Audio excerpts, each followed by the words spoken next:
무슨 계집년이 군인이라고 와서 술이나 따르고 엉덩이나 흔들라고 해. 바닥에 툭 하고 걸쭉한 가래침이 떨어졌다. 영하 20도를 오르내리는 강원도 철원의 칼바람조차 그 뱉어낸 타액을 즉시 얼리지 못할 만큼 박준식 원사의 입에서 나온 말은 뜨거운 경멸로 들끓고 있었다. 희끗희끗한 머리에 기름기가 번들거리는 얼굴, 군복상의 단추가 터질 듯 불룩하게 솟은 배는 그가 이 부대에서 보낸 30년 세월이 얼마나 편안하고 배부른 것이었는지를 증명하고 있었다. 행보관님, 그래도 신임 연대장인데 말 조심하셔야 하는 거 아닙니까? 707 특임단 출신이라던데 보통 내기가 아니랍니다. 독사 중에서도 상독사라고 소문이 자자합니다. 눈치를 보며 담배를 비벼 끄는 중사 김철수의 말에 박원사는 코웃음을 쳤다. 707? 웃기고 자빠졌네. 여자들이 해봤자 소꿉놀이지 그게 특수부대냐? 그리고 여기는 최전방 철원이야. 대테런이 뭐니 폰만 잡던 년이 와서 설쳐봤자지. 야전이 뭔지도 모르는 년이 내 손바닥 안에서 얼마나 버티나 보자고. 박원사는 검게 그을린 손으로 뒷주머니에서 육포를 꺼내 질겅거렸다. 보급창고 한 구석에 처박혀 있던 병사들에게 지급되어야 할 부식 중 일부였다. 그는 씹고 있던 육포 조각을 뱉어내듯 말을 이었다. 잘 봐라. 일주일도 안 돼서 울면서 짐 쌀 테니까. 내가 그렇게 만들 거니까. 철원의 겨울은 잔인했다.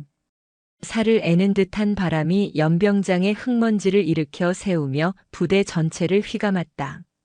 제3보 병사단 제18보 병연대 진백 골부대의 연병장에는 취임식을 위해 도열한 2,000여 명의 장병들이 내뿜는 입김만이 하얗게 피어오르고 있었다. 단상 위로 올라가는 군화 발소리가 유난히 또렷하게 울렸다. 새로 부임한 연대장 한수련 대령이었다. 그녀는 군더더기 하나 없는 정복 차림이었다. 칼같이 다려진 바지 주름과 먼지 하나 없는 전투화, 그리고 그보다 더 서늘한 눈빛이 좌중을 압도했다. 보통의 여군 지휘관들이 보여주는 부드러운 포용력 따위는 그녀의 표정 어디에서도 찾아볼 수 없었다. 그녀는 단상 중앙에 서서 마이크를 잡지 않고 육성으로 외쳤다. 전체 차렷. 스피커를 통하지 않았음에도 쩌렁쩌렁한 목소리가 연병장 구석구석을 파고들었다. 병사들의 어깨가 움찔했다.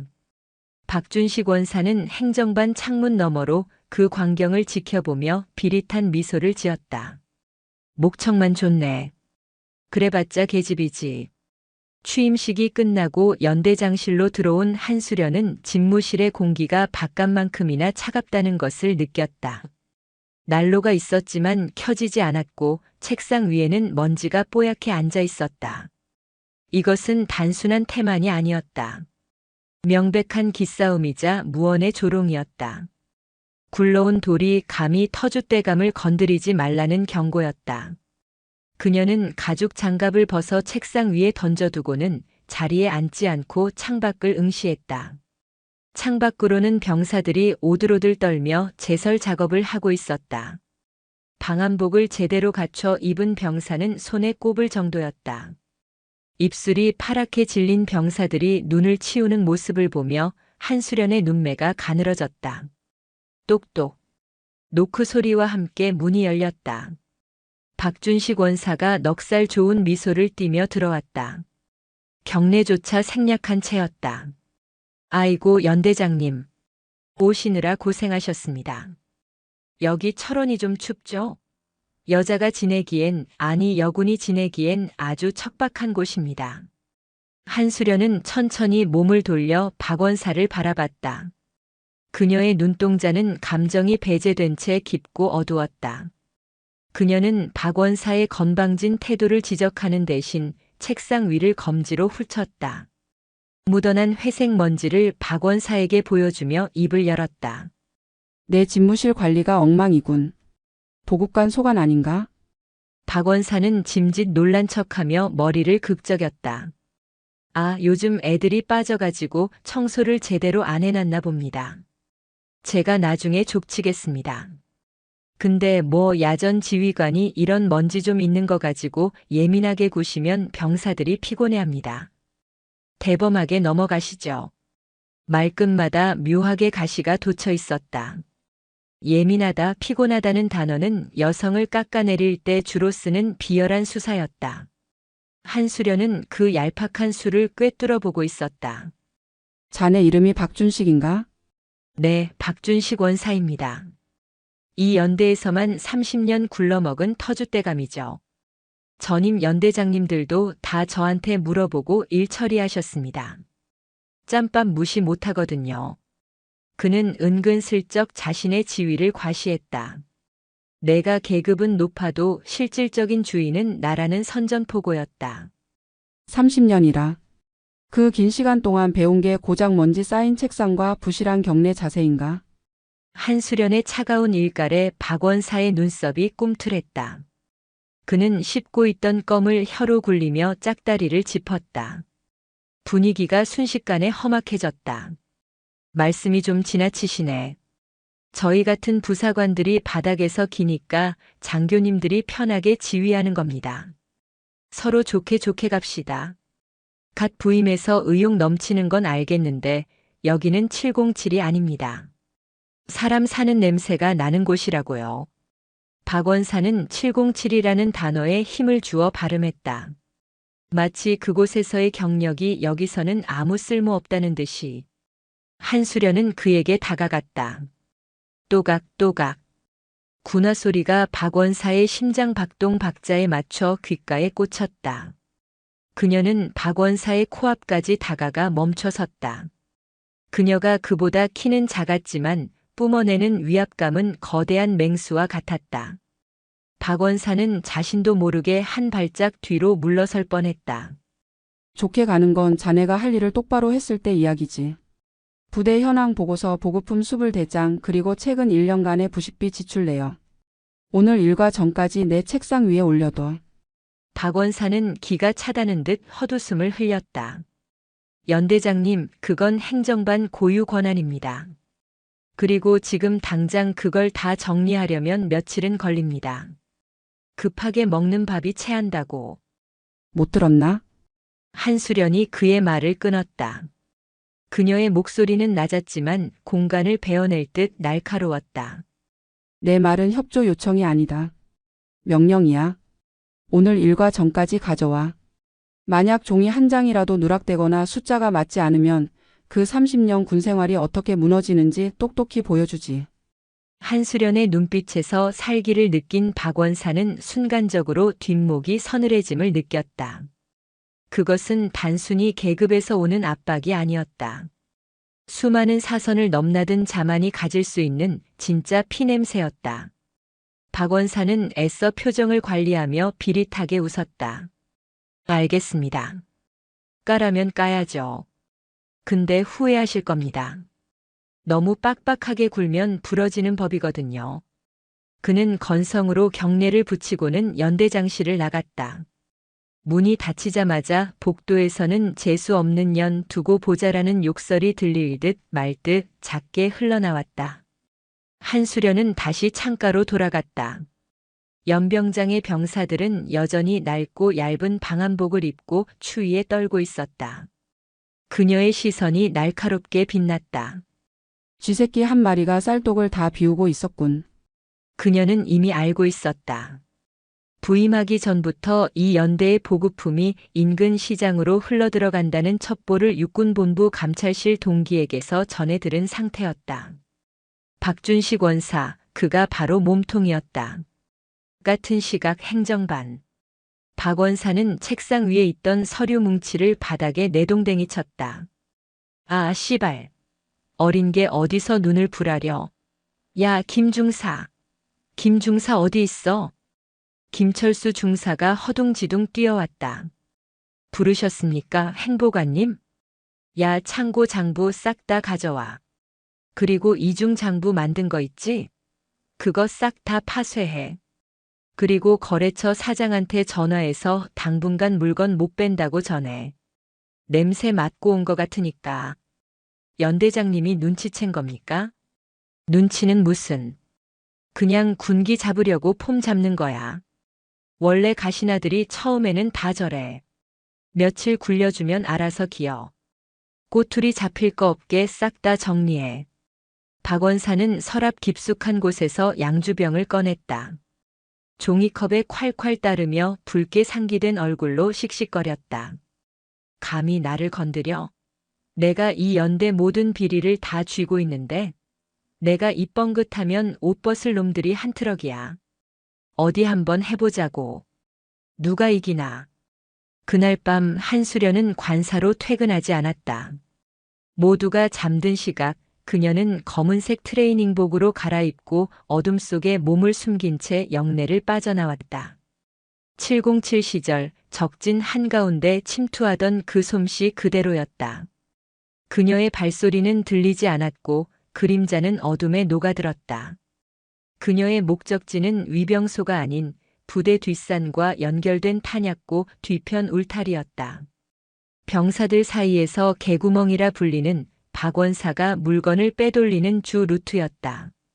눈 덮인 산길을 소리 없이 걸으며 한수련은 땅바닥을 살폈다. 아니나 다를까 선명한 트럭 바퀴 자국과 수많은 군화 발자국이 울타리 쪽으로 이어져 있었다. 역시 그녀는 주머니에서 소형 카메라를 꺼내 현장을 체증했다. 훼손된 철조망, 바닥에 떨어진 핫팩 포장지, 그리고 눈 위에 찍힌 등산화 자국. 군화가 아닌 사제 등산화 자국은 외부인이 드나들었다는 명백한 증거였다. 그때였다. 어둠 속에서 인기척이 느껴졌다. 아니, 김병장. 말귀를 못 알아쳐먹나? 내가 이번 한 번만 눈 감아 달라고 했잖아. 익숙한 목소리였다. 박원사의 신복인 김철수 중사의 목소리였다. 그리고 그 앞에는 겁에 질린 듯 떨고 있는 병사 한 명이 무릎을 꿇고 있었다. 중사님, 이건 범죄입니다. 병사들이 입어야 할 내복을 어떻게 민간업자한테 팝니까? 저 더 이상은 못합니다. 이 새끼가 진짜 돌았나? 야, 너 말년이지? 영창 가서 군생활 늘어나고 싶냐? 아니면 여기서 나한테 돼지게 맞고 의가사 제대할래? 퍽. 둔탁한 타격음과 함께 병사가 눈밭에 쓰러졌다. 김중사가 군홧발로 병사의 복부를 걷어찬 것이다. 컥. 허. 좋은 말로 할 때 장부에 사인해. 수량 부족한 건 훈련 중에 분실했다고 처리하면 되니까. 김중사가 다시 한번 발을 들어 올리는 순간 어둠 속에서 서늘한 목소리가 날아와 꽂혔다. 그 발 내리지 않는 게 좋을 거야. 누구냐? 김중사가 화들짝 놀라며 뒤를 돌아보았다. 달빛을 등지고 서 있는 검은 그림자. 한수련이었다. 그녀는 천천히 걸어 나오며 모자를 벗었다. 긴 생머리가 차가운 밤바람에 흩날렸다. 연대장님? 김중사의 얼굴이 사색이 되었다. 한수련은 쓰러진 병사를 일으켜 세우며 김중사를 노려보았다. 그녀의 눈빛은 낮보다 더 차갑게 빛나고 있었다. 내 부대에서 내 병사를 건드려? 그녀의 주먹이 꽉 쥐어졌다. 뼈마디가 하얗게 드러날 정도였다. 아직은 때가 아니었다. 섣불리 움직이면 몸통인 박원사를 놓칠 수 있었다. 한수련은 끓어오르는 분노를 억누르며 차분하게 말했다. 김중사. 지금 본 건 못 본 걸로 해주지. 대신 조건이 있다. 김중사는 믿기지 않는다는 표정으로 입을 떡 벌렸다. 네, 정말이십니까? 박 원사가 언제 물건을 크게 뺄 생각인지 그 날짜와 시간을 정확히 알아와. 만약 거짓말을 하거나 박 원사에게 이 사실을 알리면 한수련은 옆에 있던 굵은 소나무 가지를 맨손으로 잡았다. 우지끈. 끔찍한 파열음과 함께 두꺼운 가지가 단번에 꺾여 나갔다. 내 다리도 저 나무꼴이 될 거다. 김중사는 공포에 질려 고개를 미친 듯이 끄덕였다. 한수련은 쓰러져 있던 병사의 어깨를 다독였다. 이름이 뭐지? 병장. 이민호입니다. 미안하다. 내 부임이 늦어서 내가 고생이 많았다. 조금만 참아라. 곧 세상이 바뀔 테니. 이민호 병장의 눈에 눈물이 고였다. 처음이었다. 간부에게서 진심 어린 사과를 들은 것은. 한수련은 어둠 속으로 사라지는 김중사의 뒷모습을 보며 싸늘하게 의졸였다. 사냥 준비는 끝났다. 철원의 밤바람이 더욱 거세게 몰아쳤다. 하지만 그것은 혹한의 추위가 아니라 썩어 빠진 것들을 쓸어버릴 폭풍의 전조였다. 백골의 처단자가 칼을 뽑아들었다. 철원의 겨울밤은 그 자체로 거대한 감옥이었다. 해가 떨어지면 영하 25도까지 곤두박질치는 기온은 단순한 추위가 아니라 생존을 위협하는 흉기였다. 칼바람이 판잣대기 같은 막사벽을 때릴 때마다 창문이 비명을 질렀고 병사들은 낡은 모포를 머리 끝까지 뒤집어 쓰고 오들오들 떨었다. 입김이 이불 밖으로 나오자마자 하얗게 얼어붙을 지경이었다. 하지만 그 혹독한 냉기조차 범접하지 못하는 성역이 있었다. 바로 행정보급관실, 일명 박원사의 성체였다. 치익. 달궈진 불판 위에서 붉은 살코기가 몸을 비틀며 익어갔다. 고소하고 기름진 냄새가 좁은 행정반을 가득 채우며 밖에 한기를 조롱하듯 밀어냈다. 본래라면 사단장급 지휘관 방문 행사나 주요 외빈 만찬에나 쓰여야 할 최상급 한우 살치살이었다. 캬, 역시 고기는 남의 살이 최고라니까. 입에서 살살 녹내 녹아. 박준식 원사는 젓가락으로 큼지막한 고기 한 점을 집어 기름장에 푹 찍었다. 입가에 번들거리는 기름을 묻혀가며 고기를 씹는 그의 얼굴은 탐욕으로 가득 차 있었다. 불룩하게 튀어나온 배가 군복 상의를 힘겹게 버티고 있었다. 행보관님, 이거 진짜 죽여줍니다. 근데 이거 오늘 점심에 병사들 특식으로 나온다고 식단표에 적혀 있던 거 아닙니까? 취사병 애들이 고기 없다고 난리던데요. 김철수 중사가 눈치를 보며 물었지만 그의 젓가락 역시 쉴 새 없이 불판 위를 오가고 있었다. 야, 이 새끼야. 돼지 목에 진주 목걸이라는 말 모르냐?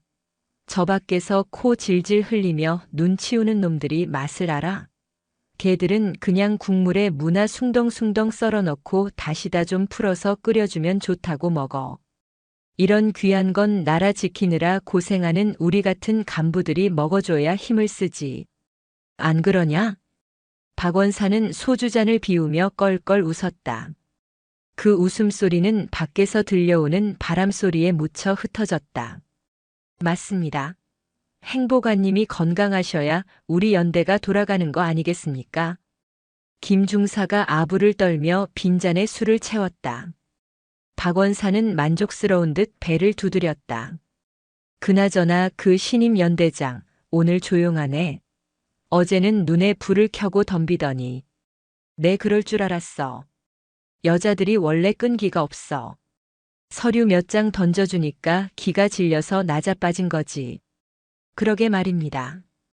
707이니 뭐니 해도 여기는 행정 안 돌아가면 마비되는 거 모를 겁니다.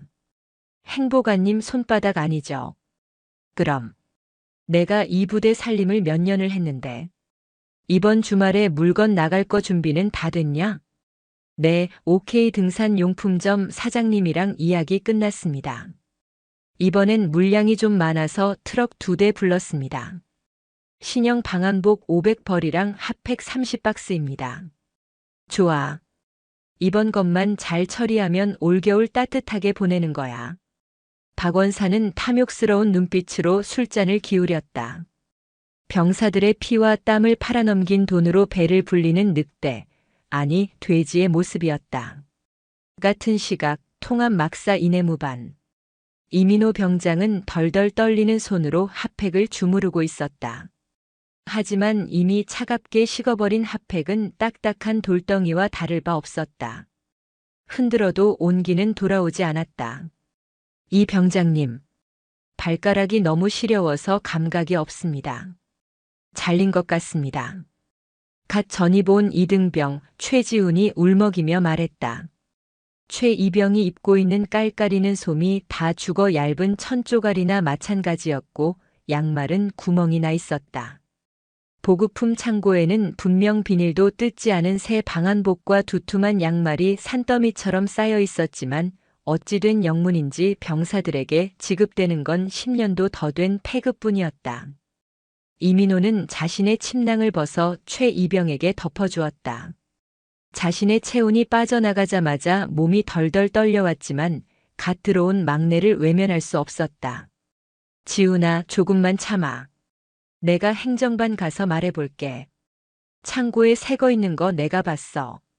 어제 작업할 때 박스 뜯어진 거 봤거든. 옆에 누워있던 분대장이 말렸다. 야, 이민호. 가지 마라. 행보관님 성질 알잖아. 저녁에 고기 굽는 냄새 나는 거 보니까 지금 술판 벌어졌어. 건드리면 죽여버린다고 했잖아. 아닙니다. 이번엔 진짜 받아와야 됩니다. 지훈이 적어놔두면 내일 아침에 동상으로 실려갑니다. 보고만 있습니까? 이민호는 결심한 듯 자리에서 일어났다.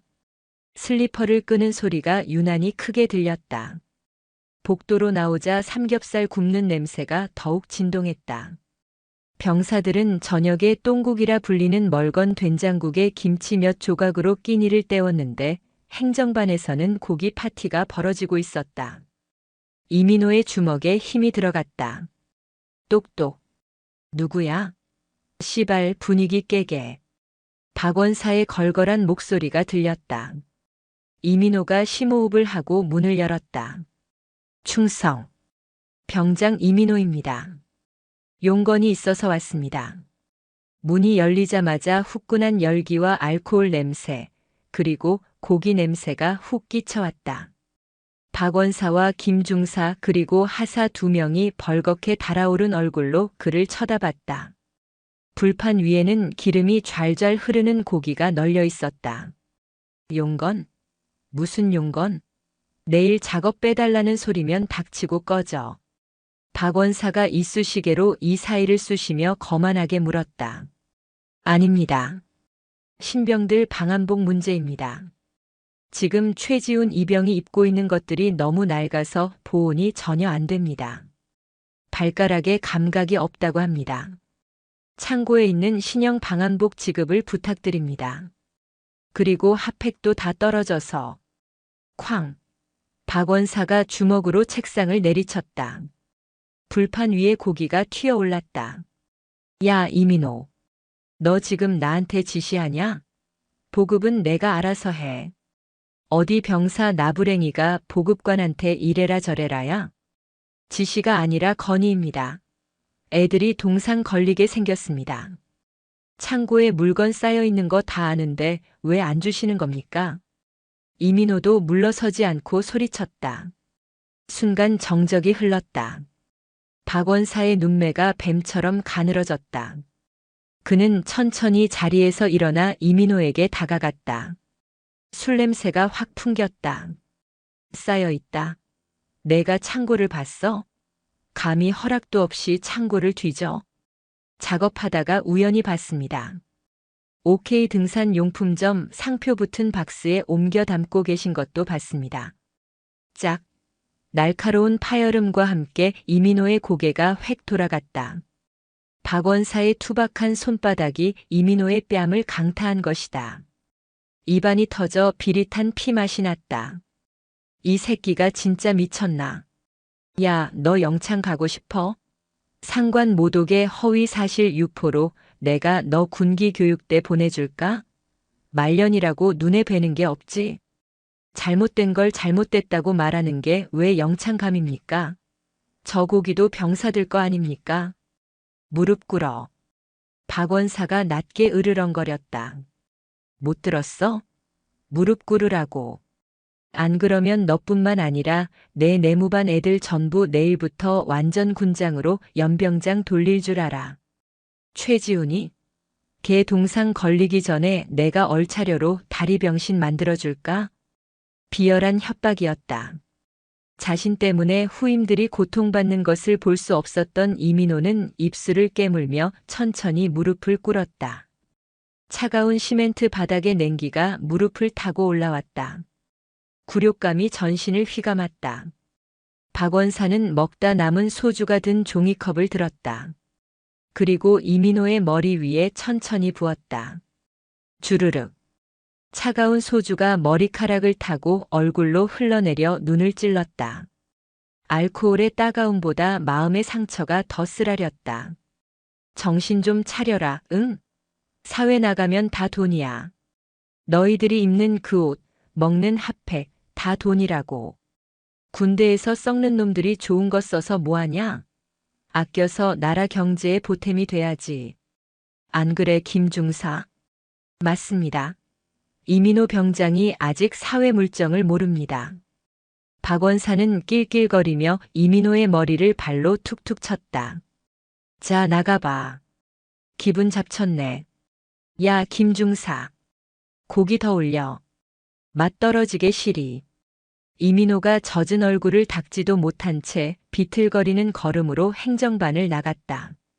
문이 닫히는 순간까지 박원사의 조롱 섞인 웃음소리가 들려왔다. 박원사는 다시 자리에 앉아 고기를 뒤집었다. 하지만 그는 꿈에도 모르고 있었다. 행정반 창문 밖 칠흑 같은 어둠 속에 누군가가 거꾸로 매달려 그 모든 광경을 지켜보고 있었다는 것을. 한수련 연대장이었다. 그녀는 건물 옥상에서 로프 하나에 의지한 채 창문 위쪽 사각지대에 매달려 있었다. 707 시절 대테러 진압 훈련 때 수천 번도 더 해왔던 레펠 기술이었다. 그녀는 마치 박쥐처럼 혹은 죽음의 사자처럼 소리 없이 매달려 유리창 너머의 참상을 응시했다. 그녀의 눈동자는 차갑게 식어 있었다. 야간 투시경이나 도청 장비 따위는 필요 없었다. 유리창을 통해 전해지는 진동, 박원사의 입모양, 그리고 이민호 병장의 떨리는 어깨만으로도 모든 상황이 파악되었다. 탐욕에 눈이 멀어 겁을 상실했군. 한수련의 입에서 하얀 입김이 뿜어져 나왔다. 그녀의 시선은 불판 위에서 타오르는 고기가 아니라 박원사의 목덜미에 고정되어 있었다. 당장이라도 창문을 깨고 들어가 저 돼지 같은 놈의 목을 비틀어버리고 싶은 충동이 일었다. 그녀의 손가락 끝이 옥상 난간을 으스러질 듯 움켜쥐었다. 하지만 그녀는 참았다. 단순한 폭력으로 제압하는 것은 707의 방식이 아니었다. 적을 완벽하게 무력화시키려면 놈이 가장 안심하고 있을 때, 놈이 가진 모든 것을 쥐고 흔들 때 쳐야 했다. 뱀의 머리를 자르려면 놈이 굴 밖으로 완전히 몸을 빼낼 때까지 기다려야 했다. 한수련은 허리춤에 매단 소형 단말기를 꺼냈다. 방금 목격한 장면과 대화 내용은 고성능 마이크를 통해 고스란히 녹음되어 저장되었다. 디데이 이번 주말. 목표물은 트럭 2대. 그녀는 소리 없이 로프를 타고 바닥으로 내려왔다.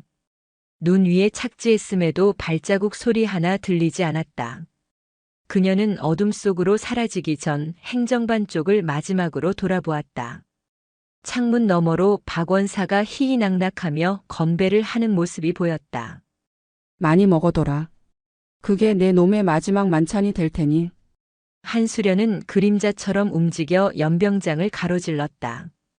그녀의 발길이 닿은 곳은 이민호 병장이 울음을 삼키며 돌아가고 있는 내무반 쪽이 아니었다. 그녀는 연대장실로 향했다. 집무실에 도착한 한수련은 불을 켜지 않은 채 책상 앞에 앉았다. 서랍에서 철원 지역 지도를 꺼내 펼쳤다. 박원사가 언급한 OK 등산 용품점의 위치를 확인했다. 부대에서 차로 20분 거리, 인적이 드문 외곽 도로변에 위치해 있었다. 밀거래를 하기에 최적의 장소였다. 그녀는 지도 위에 붉은 펜으로 X 표시를 했다. 그리고 그 옆에 작게 메모했다. 작전명 돼지 사냥. 그때 주머니에 넣어둔 휴대전화가 진동했다. 어젯밤에 포섭했던 김철수 중사에게서 온 문자였다.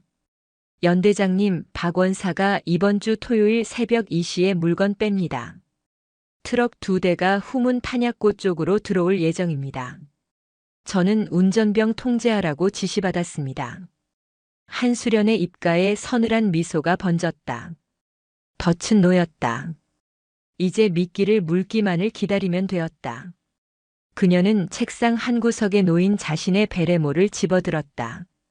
베레모에 붙은 은색 계급장이 달빛을 받아 날카롭게 번뜩였다. 박준식. 내가 30년 동안 쌓아 올린 그 더러운 성을 내가 단 하룻밤 만에 지옥으로 만들어주지. 한수련은 자리에서 일어났다. 그녀는 벽에 걸린 거울을 보며 매무새를 다듬었다. 거울 속에 비친 그녀의 눈은 이미 전쟁터에 나선 전사의 눈이었다. 자비 따위는 없었다. 오직 처단만이 있을 뿐. 밖에서는 다시 눈발이 굵어지고 있었다. 폭설이었다. 온 세상을 하얗게 뒤덮는 눈처럼 그녀의 복수도 이 부대의 모든 부정을 하얗게 덮어버릴 준비를 마쳤다. 폭풍 전야의 고요함이 진백골 연대를 감싸고 있었다. 결전의 날인 토요일이 밝았다. 하지만 철원의 하늘은 아침부터 잔뜩 찌푸려 있었다. 금방이라도 폭설을 쏟아낼 듯 무겁게 내려앉은 회색 구름은 제18보병 연대 전체를 짓누르고 있었다. 그 음산한 분위기 속에서도 박준식 원사의 콧노래 소리만은 행정반을 가볍게 떠다녔다. 닐리리야 닐리리야 니나노. 박 원사는 뜨거운 믹스 커피를 후루룩 마시며 창밖을 내다봤다. 병사들은 연병장에 쌓인 눈을 치우느라 허리가 휘어질 지경이었지만 그의 눈에는 그저 배경화면 속 개미들처럼 보일 뿐이었다. 행보관님, 기분이 아주 좋아 보이십니다. 김철수 중사가 짐짓 아무것도 모르는 척 물었다. 김 중사의 눈밑은 퀭했다. 어젯밤 한수련 연대장에게 약점을 잡히고 이중 간첩 노릇을 하게 된 스트레스 때문이었다. 하지만 박 원사는 김 중사의 안색 따위는 살필 겨를이 없었다. 오늘 밤이면 거금이 손에 들어오기 때문이었다. 야, 김 중사. 오늘 밤이 디데이잖아. 이번 것만 잘 넘기면 내가 너 차 한 대 뽑아준다니까? 요즘 젊은 애들 타는 그 뭐냐 외제차 있잖아. 아, 예. 감사합니다. 그러니까 오늘 애들 단속 잘해. 불침번 근무자들 싹 다 우리 라인 애들로 깔아두고. 특히 위병소 말고 후문 탄약고 쪽 초소 비워두는 거 잊지 말고. 걱정 마십시오. 탄약고 근무자는 오늘 배탈 나서 의무대 갔다고 처리하고 비워뒀습니다. 순찰 코스도 다 조정해놨고요. 역시 김 중사야. 일머리가 있어. 그 707인지 808인지 하는 연대장은 뭐하냐? 박 원사가 턱짓으로 연대장실 쪽을 가리켰다. 아침부터 안 보이시던데요? 아마 관사에서 쉬시는 것 같습니다. 어제 저녁에 몸살기가 좀 있다고 당번병한테 약 받아오라고 시키셨답니다. 크하, 거 봐. 내가 뭘 했어. 계집애라 여기 추위 못 견딘다니까. 골골대면서 이불 속에 처박혀 있겠구먼. 아주 딱 좋아. 하늘이 우리를 돕는 거야. 박 원사는 무릎을 탁 치며 즐거워했다. 한수련이 감기 몸살로 누워있다는 보고는 그에게 있어 최고의 청신호였다. 늑대가 잠든 사이 살찐 돼지는 마음껏 먹이를 훔쳐낼 생각에 부풀어 있었다. 하지만 박 원사의 예상은 완벽하게 빗나갔다. 그 시각 한수련은 관사의 따뜻한 이불 속이 아닌 연대 뒷산의 가파른 능선 위에 서 있었다. 칼바람이 그녀의 뺨을 때렸지만 그녀는 미동조차 하지 않았다. 그녀의 몸에는 두꺼운 방한복 대신 활동성이 좋은 얇은 검은색 전술 슈트만이 걸쳐져 있었다. 그녀는 산 정상에서 연대 전체를 내려다보고 있었다. 707 특임단 시절부터 몸에 밴 습관이었다. 작전 지역의 지형지물을 머릿속에 완벽하게 그려넣는 것. 쥐새끼들이 빠져나갈 구멍은 하나도 남기지 않는다. 그녀의 눈이 타냐고 뒤편의 울타리를 향했다. 박 원사가 트럭을 대기로 한 장소였다. 길은 좁고 험했지만 사륜 구동 트럭이라면 충분히 접근할 수 있는 루트였다. 한수련은 머릿속으로 시뮬레이션을 돌렸다. 트럭의 진입각도, 적들의 예상 인원, 그리고 제압하는 데 걸리는 시간. 그녀는 나무 둥치를 가볍게 박차고 내려갔다. 눈 덮인 산비탈을 미끄러지듯 내려가는 그녀의 움직임은 사람이 아니라 짐승의 그것에 가까웠다. 나뭇가지가 옷깃을 스치는 소리조차 나지 않았다. 오후가 되자 눈발이 날리기 시작했다. 점호가 끝날 무렵에는 한방눈으로 변해 시야를 가렸다. 연대장실로 돌아온 한수련은 불을 켜지 않고 의자에 앉아 있었다. 어둠 속에서 그녀는 자신의 전투화 끈을 단단히 동여맸다. 그리고 서랍에서 가죽 장갑을 꺼내 꼈다. 손가락 관절을 꺾자 뚝뚝 하는 소리가 정적을 깨뜨렸다. 오후 10시. 취침 나팔 소리가 울려 퍼졌다. 병사들은 고단한 하루를 마무리하며 잠자리에 들었다. 하지만 잠들지 못한 이들이 있었다. 행정반의 박원사는 회심의 미소를 지으며 시계를 확인했다. 불침번 근무를 서는 김철수 중사는 식은땀을 흘리며 복도를 서성거렸다. 그리고 한수련은 연대장실의 창문을 열고 어둠 속으로 몸을 던졌다. 3층 높이였지만 그녀는 아무런 장비 없이 배수관을 타고 소리 없이 내려왔다. 눈 위에 착지한 그녀는 그림자처럼 탄약고 쪽으로 이동했다. 그녀의 손에는 무기 대신 굵은 로프 한 줄이 들려 있었다. 탄약고 뒤편 숲속에 몸을 숨긴 한수련은 호흡을 죽였다. 자신의 심장 소리마저 통제하며 주위의 모든 소리에 귀를 기울였다. 눈 내리는 소리, 바람 소리, 그리고 멀리서 들려오는 엔진 소리. 부웅, 부웅. 새벽 1시 50분. 예상보다 10분 일찍 목표물이 나타났다. 헤드라이트를 끈 채 미등만 켠 2.5톤 트럭 2대가 눈길을 헤치고 울타리 쪽으로 접근했다. 왔군. 한수련의 눈이 어둠 속에서 푸르게 번뜩였다. 그녀는 사냥감이 덧 깊숙이 들어오기를 기다렸다. 섣부른 공격은 금물이었다. 현장을 완벽하게 덮쳐야만 했다. 트럭이 멈추고 운전석에서 건장한 사내들이 내렸다. 등산용품점 사장이 보낸 깡패들이었다. 곧이어 울타리 안쪽에서 박원사와 그를 따르는 부사관 셋이 모습을 드러냈다. 그들은 미리 절단해둔 철조망을 걷어내고 트럭에 길을 터주었다. 아이고 사장님, 오시느라 고생했습니다. 눈길이라 빡세셨죠? 박원사가 굽신거리며 트럭 조수석에서 내린 남자에게 인사를 건넸다. 덩치가 공만하고 목에 굵은 금목걸이를 한 남자, 일명 독사라 불리는 지역 조폭 우두머리였다. 박원사, 물건은 확실해? 눈도 오는데 헛걸음하게 하면 재미없어. 확실하죠. 신형 방한복 500벌, 핫팩 30박스, 거기다 A급 전투화 100조까지 싹 챙겨놨습니다. 오늘 한탕 크게 하시는 겁니다. 좋아. 애들 시켜서 빨리 실어. 날 추우니까.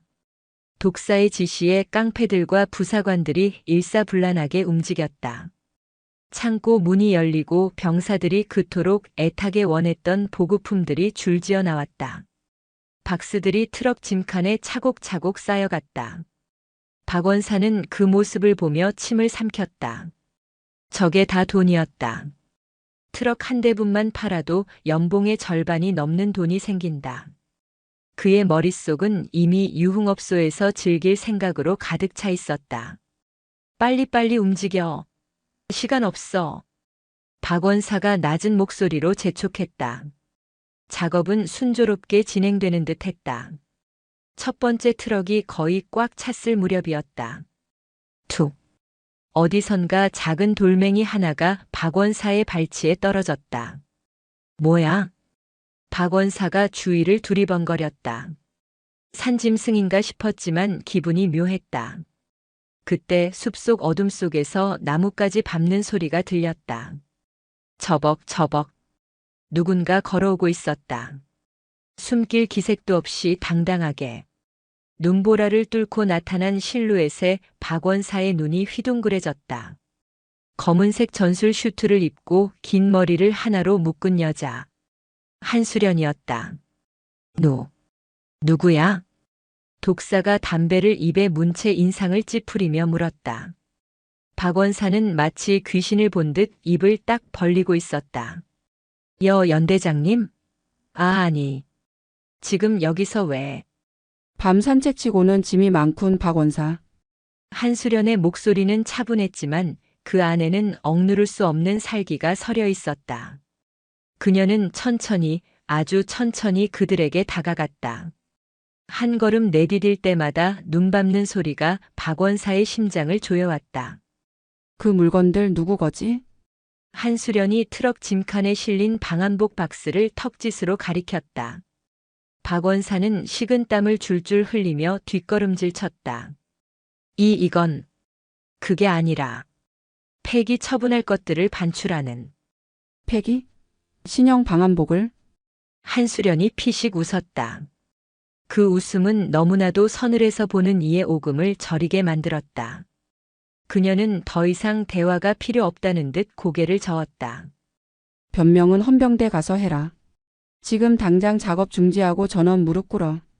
그녀의 명령에 독사가 어이없다는 듯 껄껄 웃었다. 인연이 지금 상황 파악이 안 되나 보네. 야, 박원사.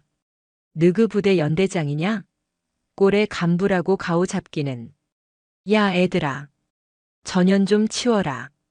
시끄럽다. 독사의 말이 떨어지자마자 트럭 뒤에서 대기하던 깡패 4명이 쇠파이프와 야구 방망이를 들고 한수련을 에워쌌다. 박원사는 말려야 하나 싶었지만 이내 눈빛이 독하게 변했다. 그래, 차라리 잘 됐다. 여기서 사고사로 위장해버리면. 밤길에 실족했다고 하면 그만이야. 그는 침묵으로 깡패들의 행동을 묵인했다.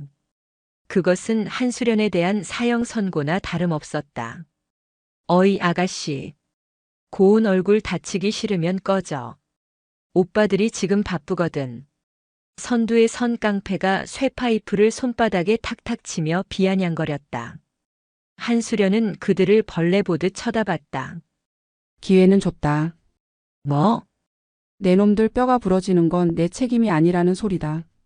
말이 끝나기가 무섭게 깡패가 쇠파이프를 휘둘렀다. 뿡 하는 소리가 날 정도로 위협적인 일격이었다. 하지만 쇠파이프가 한수련의 머리에 닿기 직전 그녀의 모습이 시야에서 사라졌다. 깡패가 당황하는 사이 한수련은 이미 그의 품 안으로 파고들어 있었다. 퍽. 명치에 꽂힌 한수련의 주먹은 단순한 타격이 아니었다. 707 시절 익힌 인체의 급소를 정확히 파괴하는 살인 기술이었다. 깡패는 비명조차 지르지 못한 채 숨을 헐떡이며 바닥에 고꾸라졌다. 입에서 거품이 흘러나왔다. 나머지 셋이 당황하여 동시에 덤벼들었다. 인연이 야구 방망이가 허공을 갈랐다.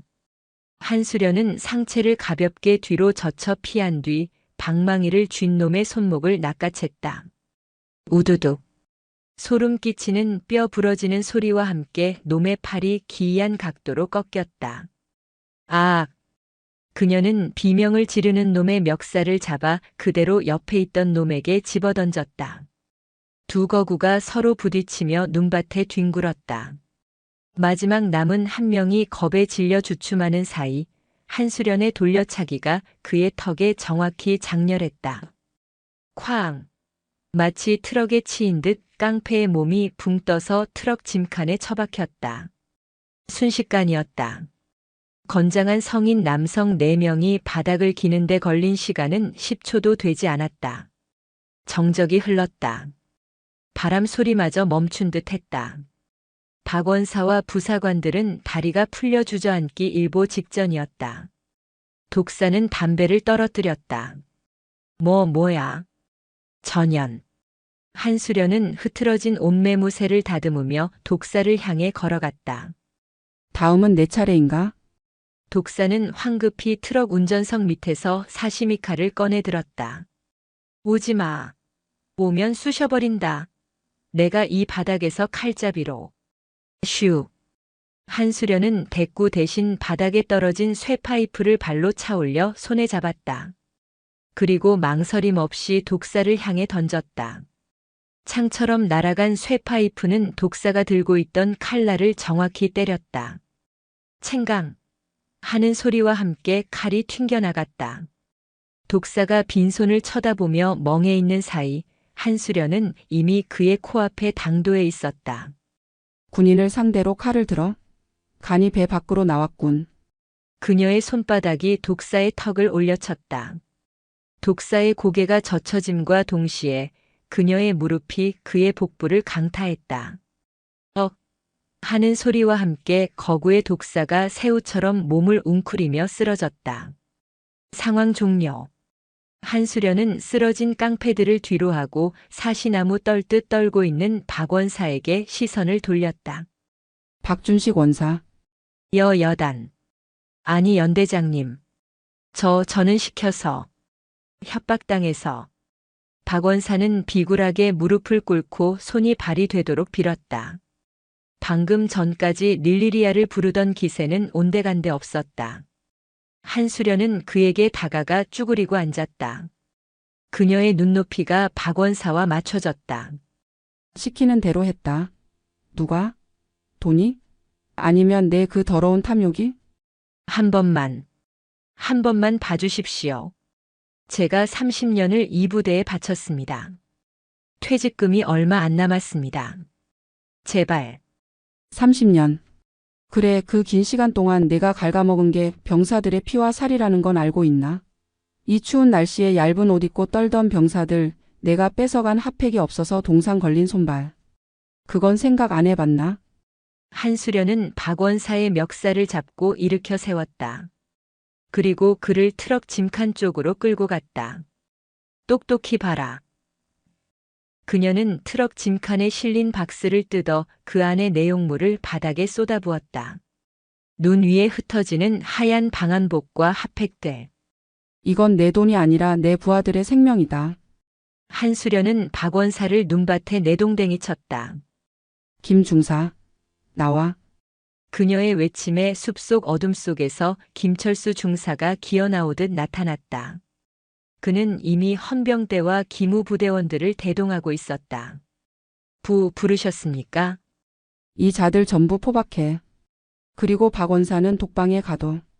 내일 아침 전 장병 앞에서 공개적으로 심판할 테니까. 알겠습니다.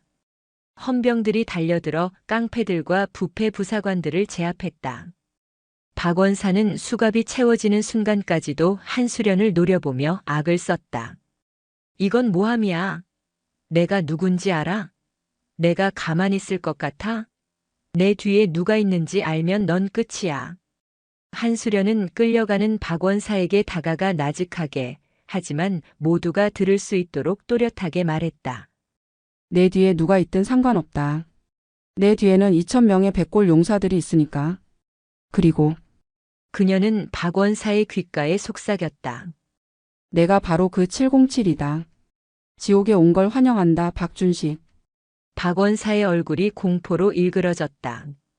그는 비명을 지르며 헌병차에 실려갔다. 눈보라가 더욱 거세게 몰아쳤지만 한수련은 춥지 않았다. 오히려 가슴속에서 뜨거운 것이 끓어올랐다. 그녀는 흩어진 보급품들을 바라보며 주먹을 꽉 쥐었다. 내일은 진짜 주인을 찾아주겠다. 한수련이 뒤를 돌았다. 그녀의 등 뒤로 붉은 경광등 불빛이 눈밭을 어지럽게 비추고 있었다. 길고 길었던 백골 연대의 밤 그 어둠을 찢고 마침내 서광이 비치기 시작했다. 처단은 끝났다. 이제는 정화의 시간이었다. 철원의 아침 해는 어김없이 떠올랐지만 제18보병 연대의 공기는 어제와 완전히 달랐다. 밤새 몰아치던 눈보라가 멈추고 구름 한 점 없는 파란 하늘 아래 눈부신 설원이 펼쳐졌다. 하지만 병사들의 눈을 부시게 한 것은 햇살에 반사된 눈밭이 아니었다. 연병장 중앙에 산더미처럼 쌓여있는 박스들 때문이었다. 야, 저거 봐. 저거 다 우리 거 아니냐? 방한복 박스 같은데? 핫팩도 있어. 엄청 많아. 아침 점호를 위해 집합한 병사들이 웅성거렸다. 평소라면 행정보급관의 고함 소리에 기가 죽어 숨도 크게 못 쉬었겠지만 오늘 아침 단상 옆에는 박준식 원사가 없었다. 대신 헌병대 차량 2대와 굳은 표정의 헌병들이 그 자리를 지키고 있었다. 단상 위로 한수련 연대장이 올라왔다. 그녀의 정복은 티끌 하나 없이 완벽했고 어깨에 달린 대령 계급장은 아침 햇살을 받아 강렬하게 빛났다. 어젯밤 격투의 흔적은 어디에도 없었다. 오직 서늘하고 압도적인 지휘관의 위엄만이 존재할 뿐이었다. 전체 차렷. 그녀의 목소리가 연병장을 갈랐다. 2천여 명의 장병들이 일제히 숨을 죽였다. 주목. 한수련은 지휘봉으로 연병장 중앙에 쌓인 물건들을 가리켰다. 저 물건들은 국가가 너희들에게 지급한 정당한 대가다. 추운 겨울 이 나라를 지키기 위해 청춘을 바치는 너희들이 응당 누려야 할 권리다. 하지만 누군가의 더러운 탐욕이 그것을 가로막고 있었다. 병사들의 시선이 일제히 한수련에게 집중되었다. 그녀는 잠시 말을 멈추고 병사들의 눈을 하나하나 맞추듯 둘러보았다. 얇은 깔깔이 하나의 의지에 떨고 있는 이등병, 구멍난 장갑을 낀 상병, 동상 걸린 귀를 문지르는 병장. 나는 오늘부로 그 썩어빠진 탐욕의 고리를 끊어냈다. 이제 저 물건들은 원래 주인인 너희들에게 돌아갈 것이다. 와!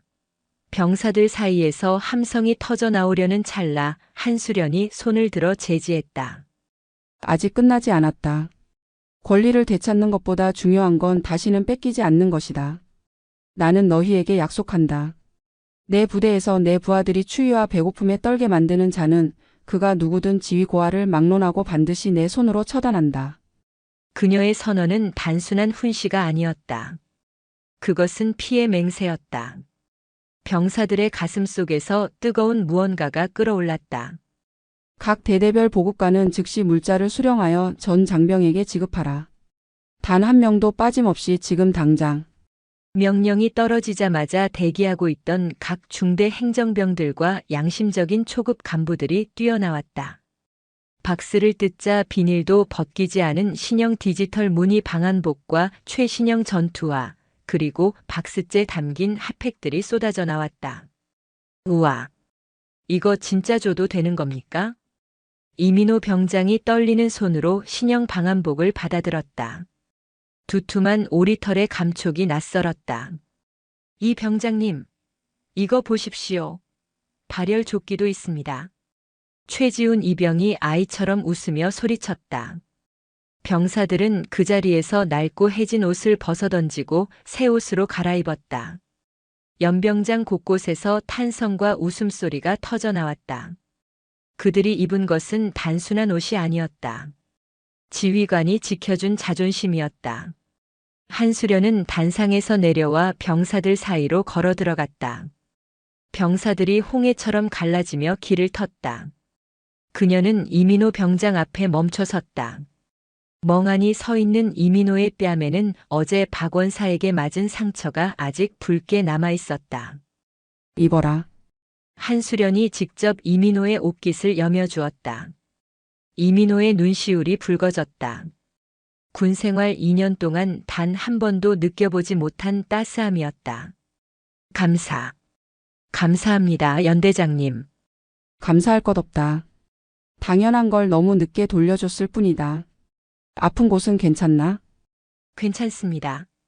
이제 하나도 안 아픕니다. 이민호가 우렁차게 대답하며 경례를 올렸다. 충성.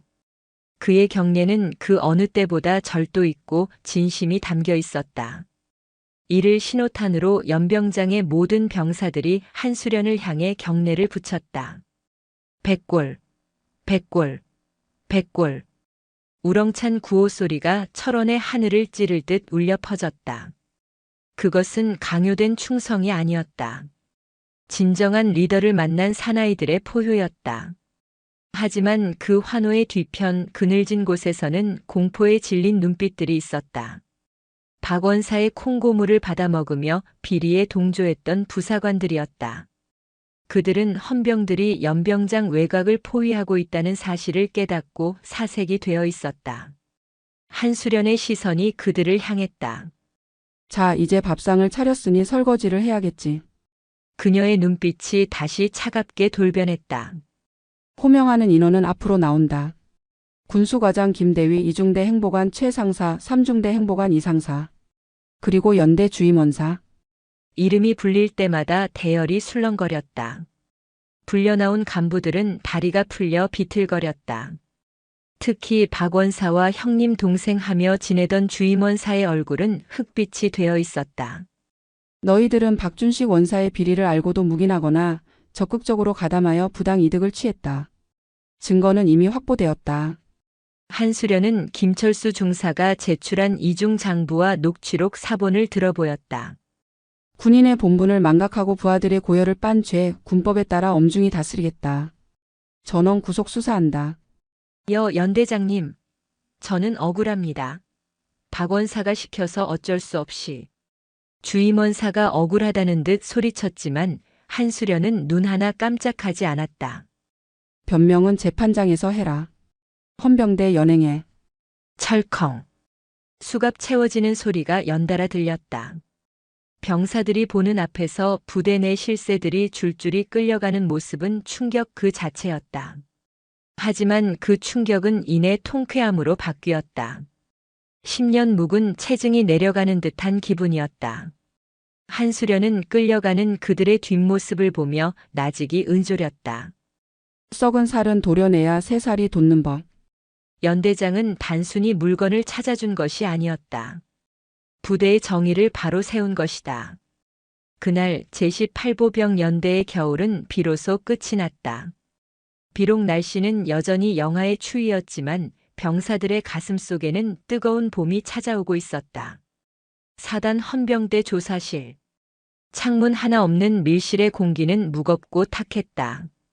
책상 위를 비추는 스탠드 불빛만이 어둠을 간신히 밀어내고 있었다. 그 불빛 아래 초라한 몰골의 남자가 앉아 있었다. 박준식 원사였다. 하루 전만 해도 부대를 호령하던 그의 위세는 온데간데 없었다. 기름지던 얼굴은 수염이 거뭇하게 올라와 까칠했고 눈밑은 퀭하게 꺼져 있었다. 하지만 그의 눈빛만은 여전히 도끼로 번들거렸다. 야, 물 안 줘? 사람을 이렇게 가둬놓고 물도 안 주는 게 말이 돼? 내가 누군지 알아? 사단장님하고도 형 동생 하는 사이야. 박원사가 수갑찬 손으로 책상을 탕탕 치며 고함을 질렀다. 문을 지키던 헌병이 무심하게 대꾸했다. 조용히 하십시오. 곧 조사관님 오십니다. 조사관이고 나발이고 연대장 오라 그래. 그 계집. 아니, 그 한수련이 데려오라고. 그때 육중한 철문이 열렸다. 박원사의 시선이 문 쪽으로 쏠렸다. 군화 발소리가 또각또각 울리며 조사실 안으로 들어왔다. 한수련이었다. 그녀는 조사관석에 앉는 대신 팔짱을 끼고 박원사를 내려다보았다. 목소리가 큰 걸 보니 아직 살만한가 보군. 연대장님, 아니 한대령님. 뭔가 착각하시는 것 같은데 이거 감당하실 수 있겠습니까? 내가 입 열면 연대장님 옷 벗는 걸로 안 끝납니다. 내 뒤에 줄이 얼마나 긴지 아십니까? 박원사는 허세를 부리며 킬킬거렸다. 그는 여전히 자신이 가진 네트워크의 힘을 맹신하고 있었다. 등산 용품점 사장과의 커넥션, 그리고 그 뒤에 있는 지역 유지들과 일부 부패한 장교들. 그 사슬이 자신을 지켜줄 것이라 믿었다. 한수련은 픽 웃으며 품에서 서류 봉투 하나를 꺼내 책상 위에 던졌다. 내가 믿는 줄이 이거였나? 박원사는 떨리는 손으로 봉투를 열었다. 그 안에서 쏟아져 나온 것은 사진들이었다. 등산용품점 사장이 긴급 체포되는 장면, 깡패 두목 독사가 병원 침대에서 수갑을 찬 채 진술하는 모습, 그리고 박원사의 차명 계좌 내역이 적힌 은행 거래 명세서. 박원사의 동공이 지진이라도 난 듯 흔들렸다. 이게 어떻게 하루 만에. 착각하지 마라. 난 내가 물건을 훔칠 때까지 기다린 게 아니다.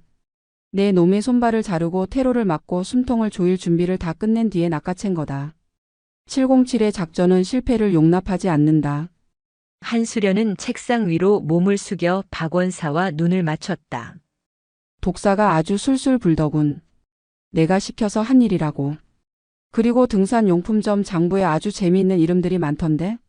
너한테 뇌물 받아먹은 군수가 간부들, 지역 구청 공무원들. 내가 자랑하던 그 줄들이 지금 서로 살겠다고 너를 주범으로 지목하고 있다. 거짓말이야. 그 새끼들이 날 배신할 리가 없어. 배신? 넌 그걸 의리라고 생각했나? 범죄자들끼리 나눈 건 의리가 아니라 이익이다. 이익이 사라지면 남는 건 물어뜯는 것뿐이지. 한수련의 차가운 일침에 박원사의 멘탈이 와르르 무너져 내렸다. 그는 자신이 철저하게 고립되었다는 사실을 깨달았다. 30년 동안 쌓아올린 공든 탑이, 아니 똥으로 뭉친 탑이 순식간에 붕괴된 것이다. 연대장님, 한 번만 살려주십시오. 제가 잘못했습니다. 그 돈 다 토해내겠습니다. 제가 모아둔 비자금이 꽤 됩니다. 그거 다 드릴 테니까 제발. 박원사는 벼랑 끝에 몰린 쥐새끼처럼 애원하기 시작했다. 비굴함의 극치였다. 어제 병사들에게 호통치고 발길질을 해대던 그 당당함은 찾아볼 수 없었다. 한수련은 경멸 어린 눈빛으로 그를 바라보았다. 돈? 그 돈으로 뭘 할 수 있지? 뭐든지 할 수 있습니다. 연대장님 진급 로비도 해드릴 수 있고 편안하게 노후 보내시게. 쾅! 한수련의 주먹이 책상을 강타했다. 강철 책상이 찌그러질 정도의 위력이었다. 박원사는 비명을 지르며 의자째 뒤로 넘어갔다. 역겹군.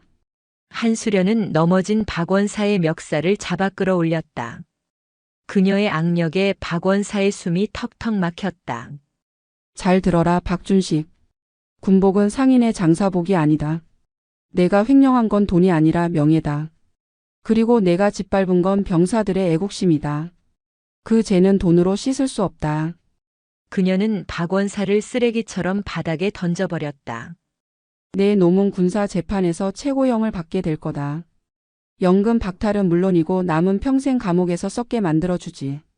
내가 그토록 무시했던 병사들이 전역해서 사회의 기둥이 될 때 너는 차가운 감방 바닥에서 내가 저지른 죄를 씹으며 후회하게 될 거다. 한수련은 뒤도 돌아보지 않고 조사실 문을 향해 걸어갔다. 잠깐만요. 연대장님, 잘못했습니다. 제발. 박원사의 처절한 절규가 등 뒤에서 들려왔지만 한수련의 걸음은 멈추지 않았다. 그녀는 문을 열고 나가며 대기하던 헌병 수사관에게 짧게 지시했다. 탈탈 털어. 먼지 하나 남기지 말고. 10원짜리 하나까지 다 찾아내. 알겠습니다. 조사실 문이 닫히며 박원사의 울음소리가 차단되었다. 복도로 나온 한수련은 깊은 숨을 들이마셨다. 퀴퀴한 곰팡이 냄새 대신 차갑지만 상쾌한 바깥 공기가 느껴졌다. 그녀는 휴대전화를 꺼냈다. 부관에게서 문자가 와 있었다. 연대장님, 보급품 지급 완료되었습니다. 병사들 사기가 하늘을 찌릅니다. 그리고 사단장님께서 이번 건으로 격려 전화 주신다고 합니다. 한수련의 입가에 옅은 미소가 번졌다.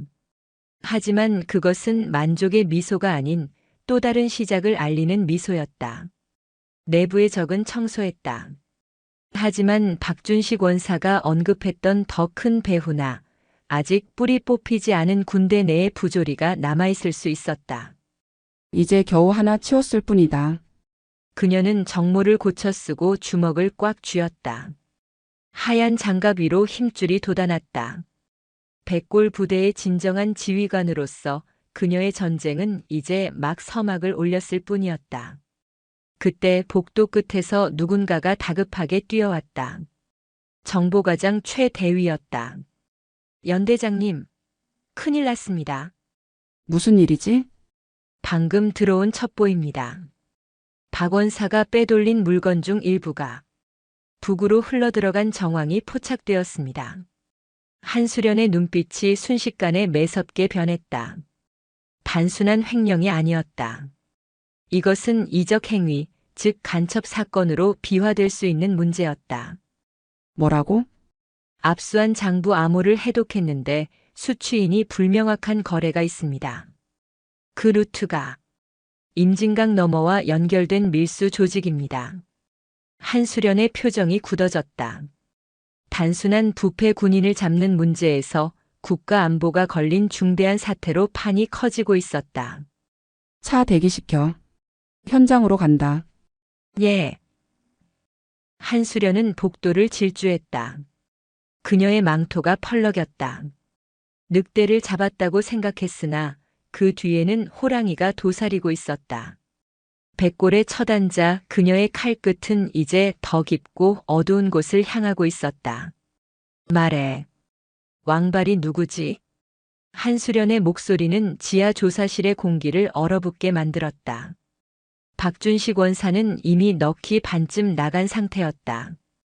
횡령죄로 끝날 줄 알았던 자신의 범죄가 간첩 방조죄라는 무시무시한 죄목으로 바뀌고 있다는 사실에 그는 공포로 오줌을 지릴 지경이었다. 저 정말 모릅니다. 그냥 물건을 비싸게 쳐준다고 해서 민통선 근처 폐창고에 가져다 주기만 했습니다. 그게 북으로 넘어가는 줄은 꿈에도 몰랐습니다. 억울합니다. 박 원사가 콧물 눈물을 흘리며 책상에 머리를 찧었다. 한수련은 차가운 눈으로 그를 내려다보았다. 박 원사의 말이 거짓이 아님은 그의 비겁한 눈동자가 증명하고 있었다. 그는 그저 돈에 눈이 멀어 나라를 팔아먹는 줄도 모르고 이용당한 멍청한 돼지일 뿐이었다. 장소. 정확히 어디지? 자등리에서 북쪽으로 10km 떨어진 구양어장 창고입니다. 왕발이라고 불리는 놈이 거기 대장입니다. 발 사이즈가 330이라 왕발이라고. 한수련은 즉시 조사실을 나섰다. 그 밖에는 정보과장 최대위와 707 시절부터 손발을 맞췄던 부사관 출신의 특임대원 2명이 무장한 채 대기하고 있었다. 상황이 급박하다. 놈들이 낌새를 채고 도주하기 전에 타격한다. 목표는 조직의 우두머리 왕발 생포 그리고 밀반출되는 물자 확보. 무기는 챙깁니까? 최대위의 질문에 한수련은 고개를 저었다. 민통선 내부다. 총소리가 나면 전방 부대에 비상이 걸리고 사태가 걷잡을 수 없이 커진다. 조용하고 신속하게 맨손으로 제압한다. 그녀는 자신의 전투화 끈을 다시 한번 조였다. 출발. 검은색 승합차가 어둠을 뚫고 질주했다.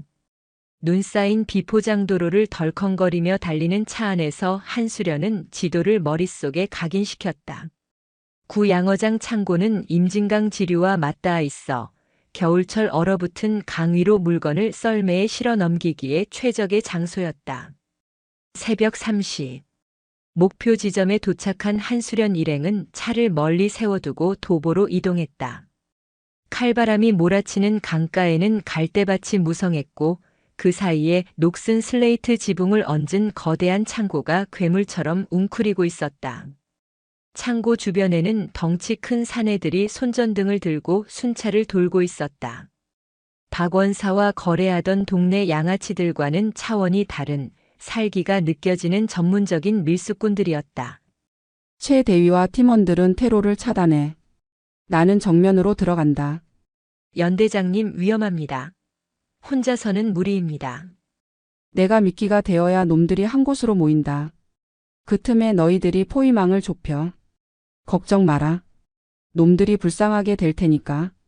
한수련은 망설임 없이 어둠 속에서 걸어나갔다. 눈 밟는 소리를 죽이며 창고 정문 쪽으로 접근했다. 경계를 서던 사내 하나가 인기척을 느끼고 손전등을 비췄다. 누구냐? 빛이 한수련의 얼굴을 비췄다.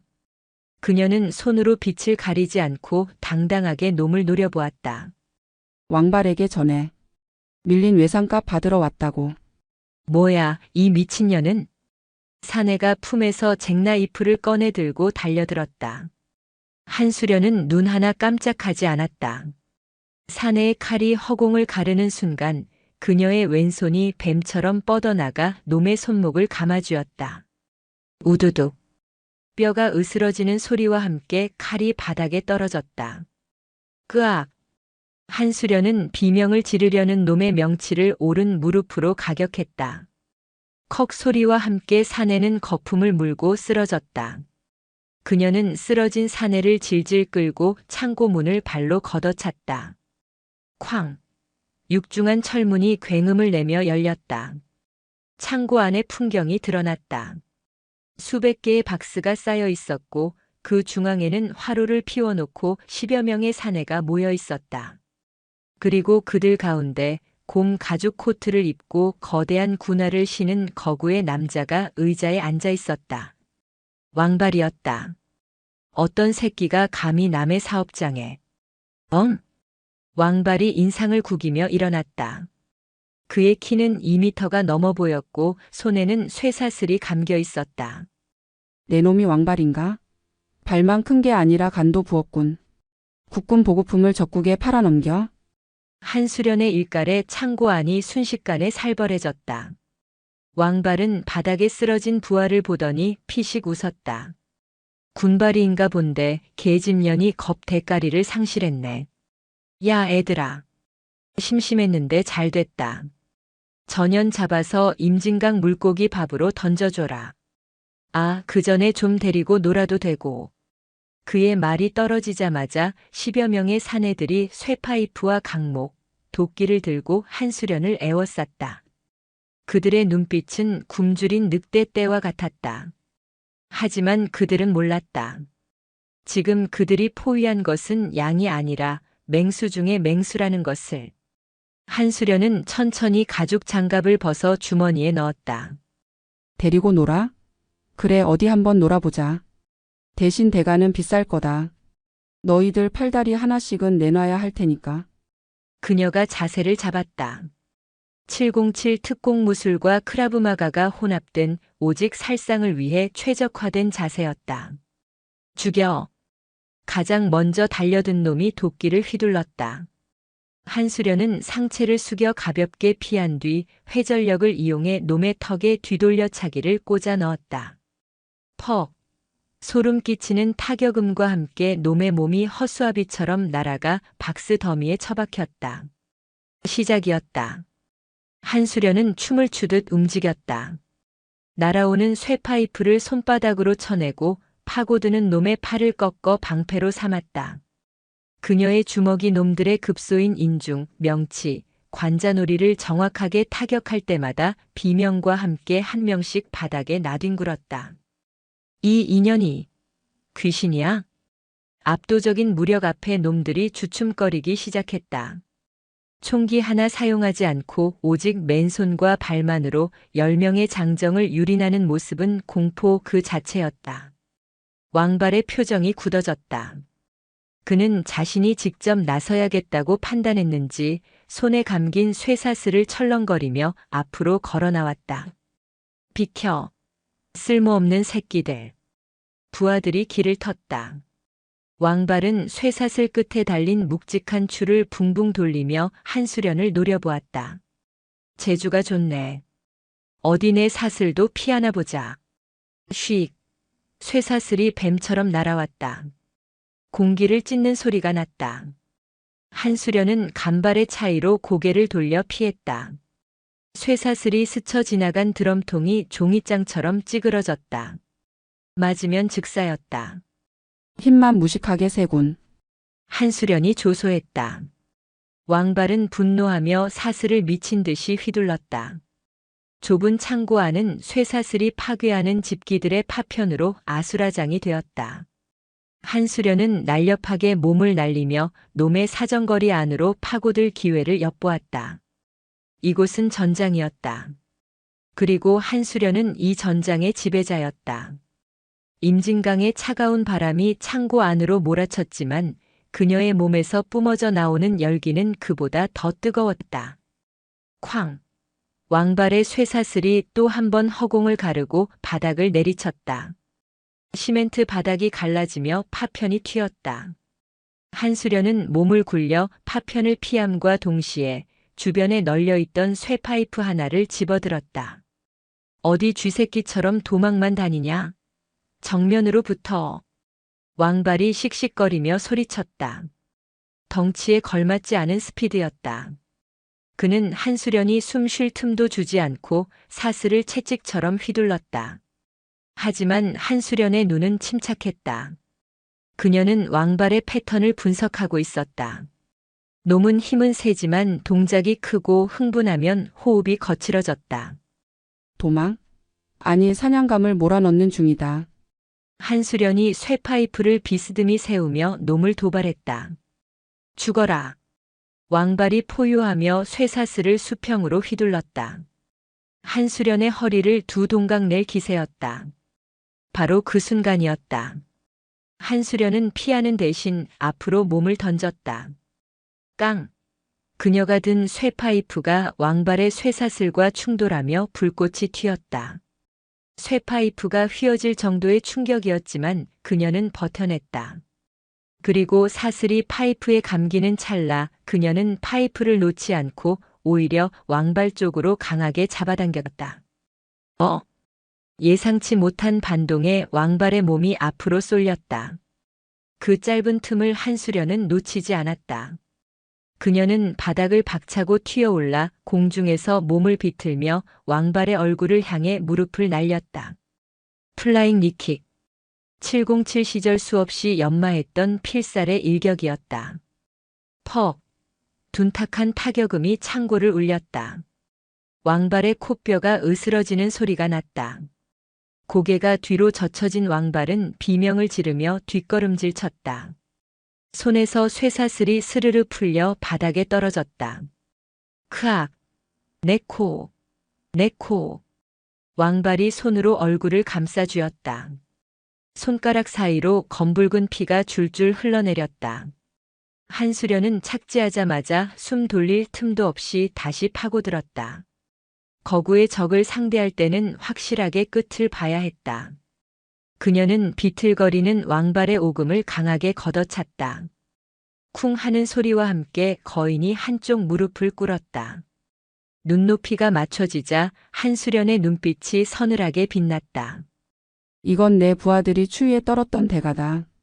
그녀의 주먹이 왕발의 복부에 꽂혔다.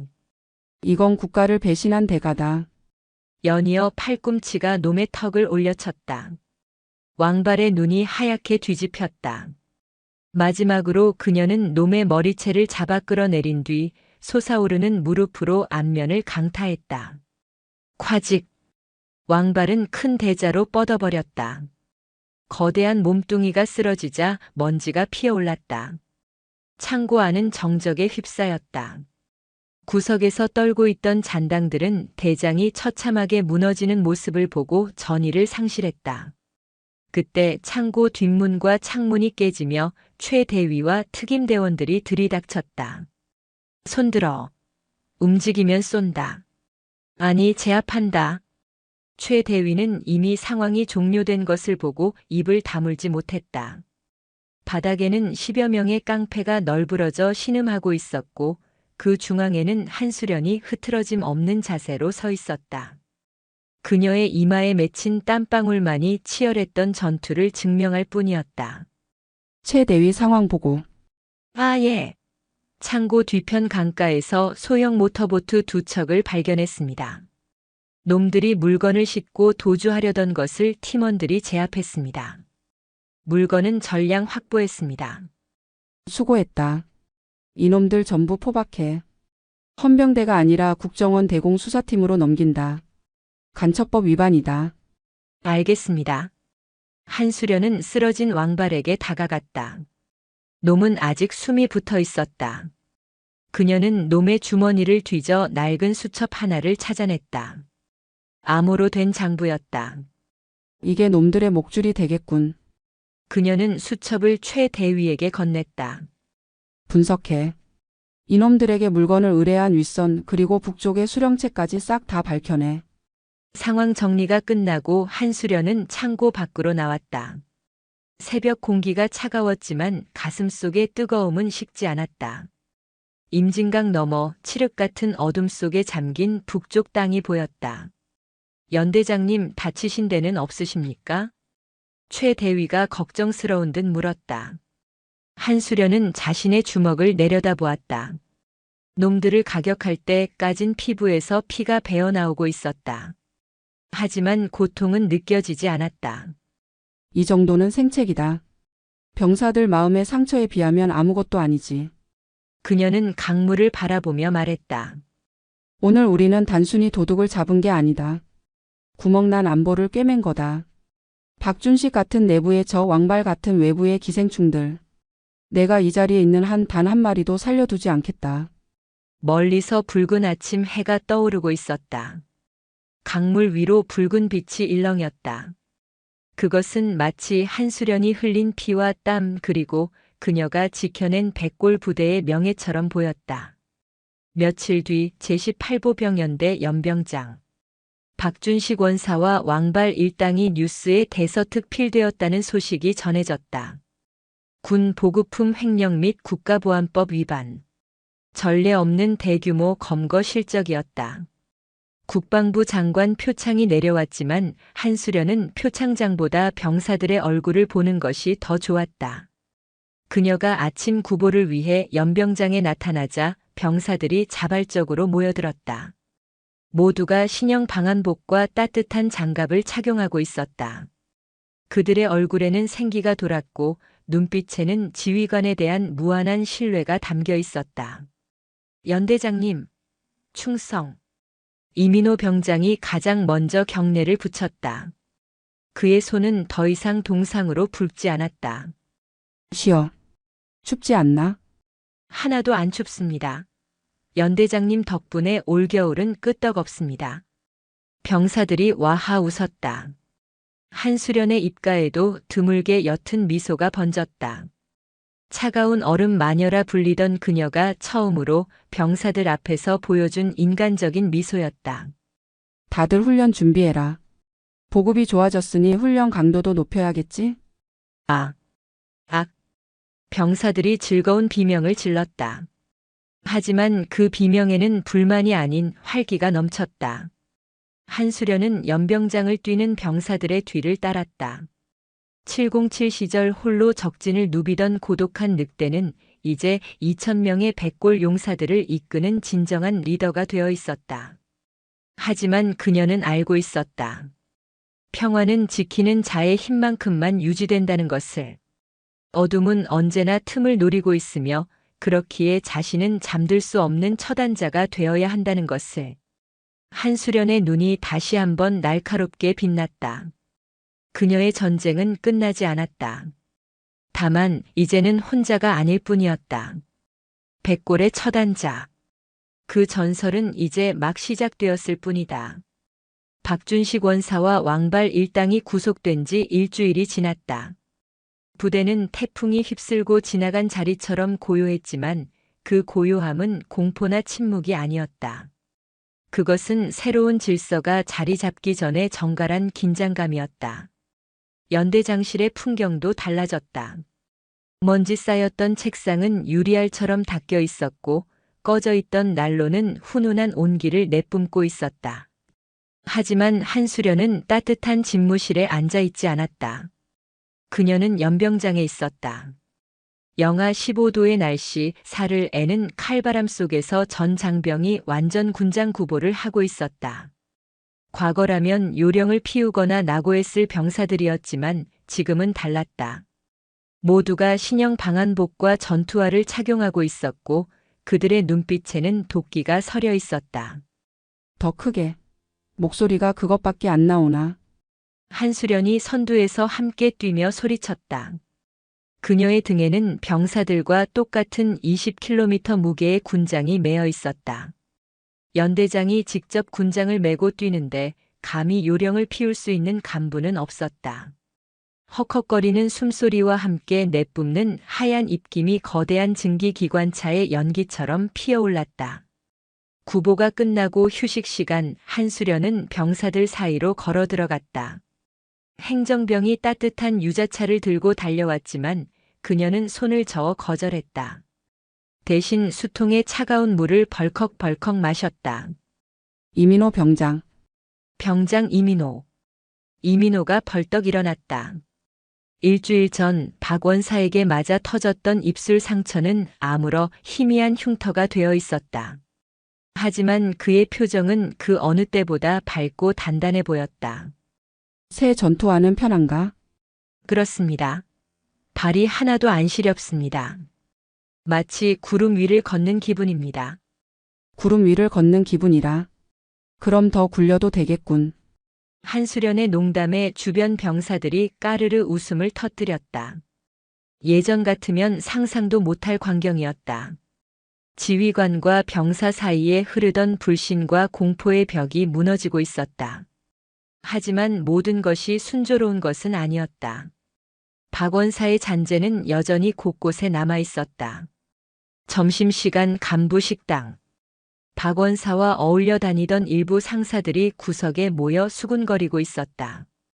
그들은 구속은 면했지만 감봉과 근신 처분을 받은 상태였다. 아, 진짜 못 해먹겠네. 박원사 있을 때가 좋았지. 이게 뭐냐, 연대장이 병사들 비위나 맞추고. 그러게 말입니다. 군기가 빠져가지고. 우리가 병사들 눈치 보느라 숨도 못 쉽니다. 그들은 반성을 모른 채 옛 시절을 그리워하고 있었다. 그때 식당 문이 열리고 한수련이 식판을 들고 들어왔다. 그녀는 장교석으로 가지 않고 곧장 상사들이 모여있는 테이블로 다가왔다. 순식간에 정적이 흘렀다. 뒷담화를 하던 상사들의 얼굴이 사색이 되었다. 밥이 입에 안 맞나? 한수련이 식판을 내려놓으며 물었다. 아, 아닙니다. 아주 맛있습니다. 한 상사가 허둥지둥 대답했다. 한수련은 의자를 빼고 그들 사이에 앉았다. 그리고 천천히 밥을 한 숟가락 떠서 입에 넣었다. 박원사 시절이 그립다고 했나? 상사들이 젓가락을 떨어뜨릴 뻔했다. 그녀는 모든 것을 듣고 있었다. 편하고 배부른 시절이었겠지. 부하들 몫을 훔쳐 먹었으니. 하지만 명심해라. 그 배부름의 대가는 감옥이었다. 한수련의 시선이 그들을 꿰뚫었다. 나는 너희에게 기회를 줬다. 옷을 벗기지 않은 건 너희가 유능해서가 아니라 가정을 가진 가장들이기 때문이다. 하지만 내 인내심을 시험하려 들지 마라. 썩은 뿌리는 언제든 다시 잘라낼 준비가 되어 있으니까. 그녀는 국물을 들이켜고 자리에서 일어났다. 오후 일과 전 간부 사격 측정이다. 불합격하는 인원은 주말 외박 통제하고 정신 교육 보낸다. 밥 든든히 먹어두는 게 좋을 거다. 한수련이 식당을 나가자 상사들은 그제야 참았던 숨을 몰아쉬었다. 와, 진짜 독종이다, 독종. 입 조심하자. 저 여자는 진짜다. 진짜 군인이야. 그날 오후 사격장에서는 총성이 끊이지 않았다. 한수련은 백발백중의 사격 실력을 보여주며 간부들의 길을 완전히 꺾어 놓았다. 말뿐인 지휘가 아니었다. 실력으로 증명하는 압도적인 리더십 앞에 불만 세력들은 더 이상 입을 열 수 없었다. 밤이 깊었다. 한수련은 관사로 돌아가지 않고 내무반을 순찰했다. 불 꺼진 복도를 걸으며 그녀는 열린 문틈으로 잠든 병사들을 보았다. 따뜻한 온기가 감도는 내무반, 깨끗한 모포를 덮고 편안하게 잠든 얼굴들. 그 평범한 풍경을 지키기 위해 그녀는 그토록 싸웠던 것이다. 잘 자라 내 새끼들. 그녀의 입에서 아주 작은 속삭임이 흘러나왔다. 그것은 천하의 한수련만이 보여줄 수 있는 거칠지만 가장 따뜻한 모성애였다. 박준식이 남긴 상처 위에는 그렇게 새살이 돋아나고 있었다. 겨울의 끝자락 제18보병 연대에는 가장 큰 시련이자 축제인 혹한기 전술 훈련이 찾아왔다. 일주일간 야외에서 수경하며 적의 침투를 막고 반격하는 고된 훈련이었다. 과거의 혹한기 훈련은 병사들에게 지옥이었다. 부실한 장비 탓에 동상 환자가 속출했고 훈련보다는 추위를 견디는 게 목적이 되어버리곤 했다. 하지만 이번은 달랐다. 야, 이번 핫팩 진짜 오래 간다. 12시간 지났는데 아직도 뜨끈해. 방 하나 덕분에 발 하나도 안 시렵네. 훈련할 만한데? 참호 속에 엎드린 병사들이 작은 목소리로 대화를 나누었다. 장비가 받쳐주니 훈련의 효율이 올랐고 병사들의 움직임은 기민했다. 가상 적군 역할을 맡은 대항군 부대가 침투를 시도했지만 번번이 실패했다. 백골 부대원들은 물샐 틈 없는 경계 태세를 유지했다. 그들의 눈빛은 살아있었고 지휘 체계는 막힘없이 돌아갔다. 훈련 마지막 날 복귀 행군이 시작되었다. 50km 산악 행군. 훈련으로 지친 몸을 이끌고 험준한 산길을 넘어야 하는 최후의 관문이었다. 새벽 4시 어둠 속에서 행렬이 시작되었다. 한수련 연대장은 지휘 차량을 타지 않았다. 그녀는 행렬의 가장 맨 뒤 후미에 섰다. 연대장님, 차량에 탑승하셔야 지휘가 원활합니다.